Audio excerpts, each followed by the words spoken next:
அஸ்ஸலாமு அலைக்கும். Hi, welcome to NBHUல. வாங்க வீடியோக்குள்ளே போகலாம். நீங்கள் மிளகும் சீரகமும் சேர்த்து தான் ரசம் பார்த்துருப்பீங்க.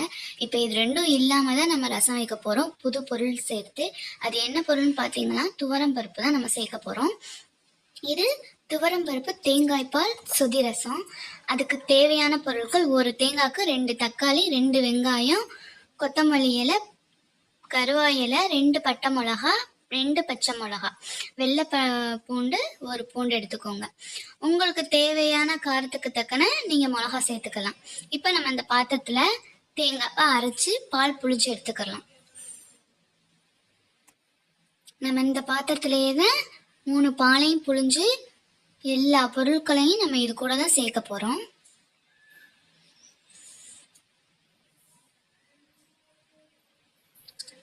பால் புளிஞ்சாச்சு. இப்போ 2வது பால் புளிய போகிறோம்.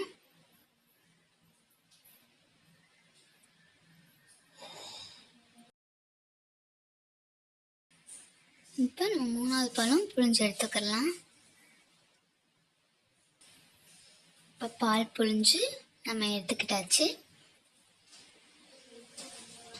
இப்போ ஸ்டவ் ஆன் பண்ணி கடாய் வச்சு, கடாய் காஞ்சதும் 1 கைப்பிடி அளவு துவரம் பருப்பு சேர்த்து நம்ம நல்லா வறுத்து எடுத்துக்கலாம்.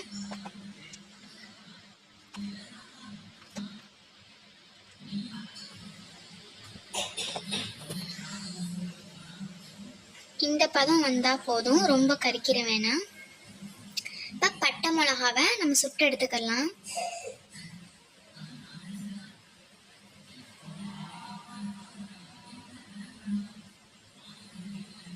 சுட்டு எடுத்துக்கிட்டாச்சு. இப்போ நம்ம இடிக்கல்ல வெள்ளை பூண்டை நச்சு எடுத்துக்கலாம்.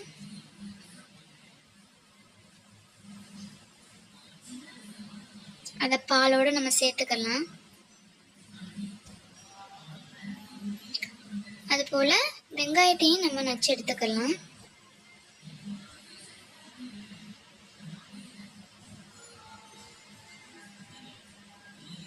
பாலோடு நம்ம சேர்த்துக்குவோம். மிளகாவையும் அது போல் நச்சு எடுத்துக்கலாம். அதையும் பாலோடு சேர்த்துக்கலாம். பட்டை மிளகாவை சுட்டு வச்சுருந்தோம் இல்லையா, இப்போ அதை பாலோட பிணைஞ்சு விட்டுக்கலாம்.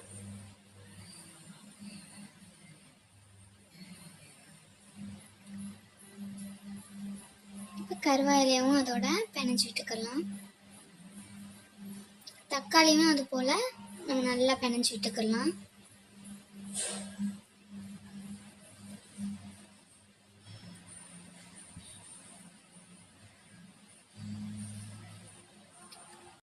அரை டீஸ்பூன் மஞ்சத்தூள் சேர்த்துக்கலாம்.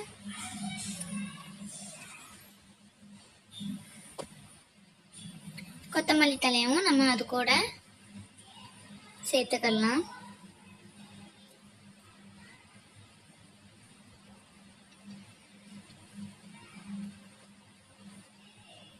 போல் நல்லா எல்லாத்தையும் பிணைஞ்சு விட்டுக்கோங்க.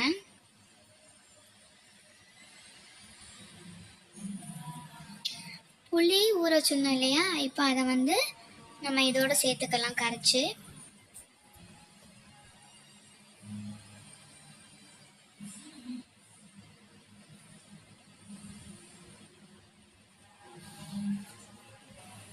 நம்ம இப்போ தண்ணியும் சேர்த்துக்கலாம். துவரப்பருப்பு வறுத்து வச்சுருந்தோம் இல்லையா, அதை நம்ம மிக்சியில் அரைச்சிக்கலாம். ரொம்ப பட்டு மாதிரி அரைக்கணும்னு தேவையில்லை, கொஞ்சம் நேரம் அரைச்சா போதும். இப்போ அந்த பாலோடு நம்ம அதையும் கரைச்சி விட்டுக்கலாம்.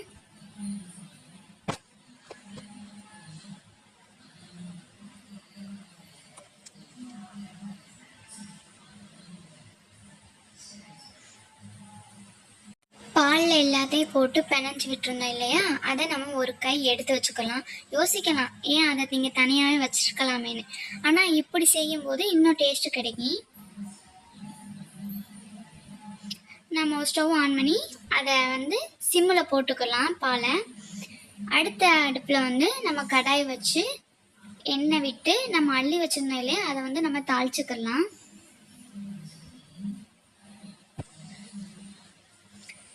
அது கூட டீஸ்பூன் இஞ்சி பூண்டு போட்டுக்கோங்க. இப்போ 1/2 டீஸ்பூன் மிளகாய் தூள் சேர்த்துக்கலாம்.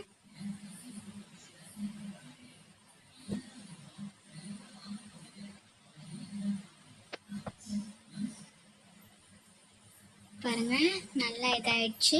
இப்போ அதை நம்ம பாலோடு சேர்த்துக்கலாம்.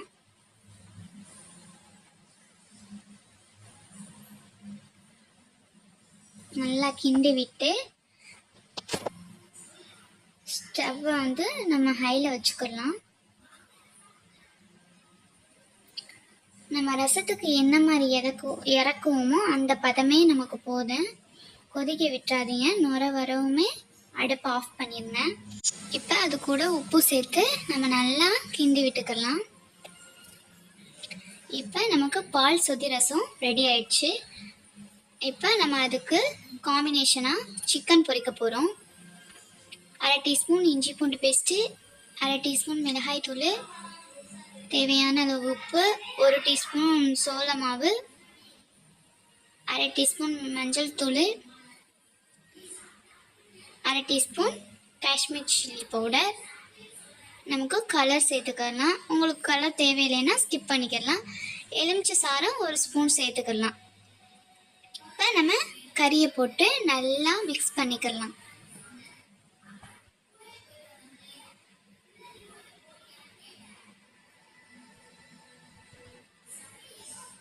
இப்போ ஸ்டவ்வில் கடாயை வச்சு எண்ணெய் விட்டு காஞ்சதும் நம்ம சிக்கனை பொரிச்சு எடுத்துக்கலாம்.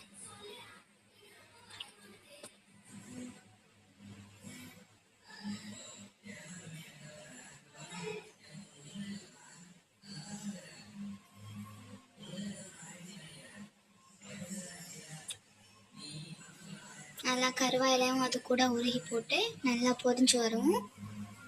நம்ம அடுப்பு ஆஃப் பண்ணி எடுத்துக்கலாம். பாருங்க சிக்கன் ரெடி ஆயிடுச்சு. நம்ம பிளேட்டில் ரைஸ் போட்டு பாருங்க பால் சொதி ரசம் எவ்வளோ அழகாக ரெடி ஆயிடுச்சுன்னு. இப்போ நம்ம அது கூட சோறில் ஊற்றிக்கலாம். அப்போ சிக்கன் வச்சு நம்ம டேஸ்ட் பண்ணலாம். இந்த வீடியோ உங்களுக்கு பிடிக்கும்னு நினைக்கிறேன். பிடிச்சிருந்தா லைக் அண்ட் ஷேர் பண்ணுங்க. மறக்காம சப்ஸ்கிரைப் பண்ணிடுங்க. கூட இருக்க பெல் ஐக்கானை கிளிக் பண்ணிடுங்க.